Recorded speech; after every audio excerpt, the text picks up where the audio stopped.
आज कहानी भगवान भोलेनाथ और माता पार्वती की है, तो वीडियो में लास्ट तक बने रहें। और भगवान भोलेनाथ से माता पार्वती ने क्या कहा कि भोलेनाथ मैं आज अपने घर जाना चाहती हूँ, बहुत दिन हो गए हैं मैंने अपने घर को नहीं गई हूँ, तो अपनी बहनों से और अपनी माता से और अपने पिता से मिलने की इच्छा हो रही है, तो मैं अपने घर जाना चाहती हूँ।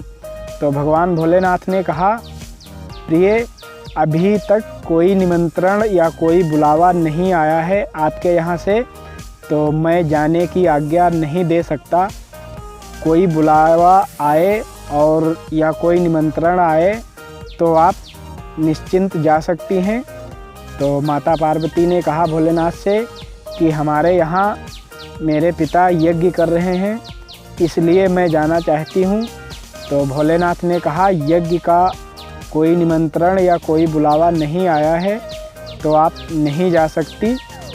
तो माता पार्वती गुस्सा होकर भगवान भोलेनाथ से और बगैर आज्ञा के अपने घर चली गई। तो वहाँ जाने के बाद उनसे ना उनकी बहनें, ना उनकी माता, ना उनके पिता, कोई उनसे नहीं बोला और कोई उनसे बातचीत नहीं की। ऐसा लग रहा था कि जैसे उनको कोई पहचानता ही नहीं।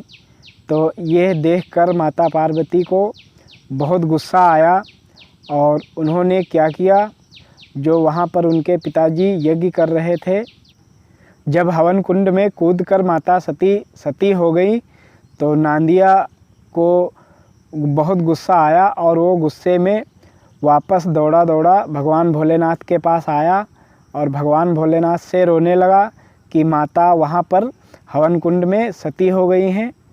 तो भगवान भोलेनाथ वापस गए और जो माता पार्वती का मृत शरीर था उसको अपने हाथों में उठाकर रोने लगे और बहुत ज़ोर से चिल्ला कर रोने लगे और वहाँ से लेकर चल दिए। और सारे ब्रह्मांड में माता पार्वती का शरीर लेकर घूम रहे थे। तो ये सब देवताओं ने देखा और उन्हें अच्छा नहीं लगा, तो सारे देवता मिलकर भगवान विष्णु के पास गए और कहने लगे, भगवान आप ही कुछ कर सकते हैं, वरना महादेव तो सिर्फ रोते ही नज़र आ रहे हैं।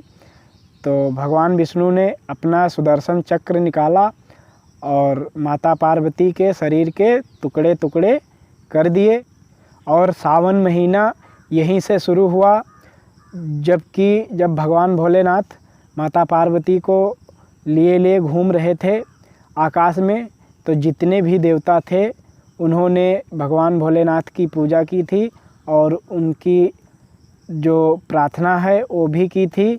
इसलिए भगवान भोलेनाथ ने आशीर्वाद दिया कि यहीं से सावन माह शुरू होगा और 1 महीने का सावन रहेगा, जिसमें जितने भी देवी देवता और अन्य आदमी हैं वो मेरी पूजा करेंगे। तो जो भी मेरी पूजा करेगा या सावन में जल चढ़ाएगा, मैं उसकी मनोकामना बहुत जल्द ही पूरा करूँगा।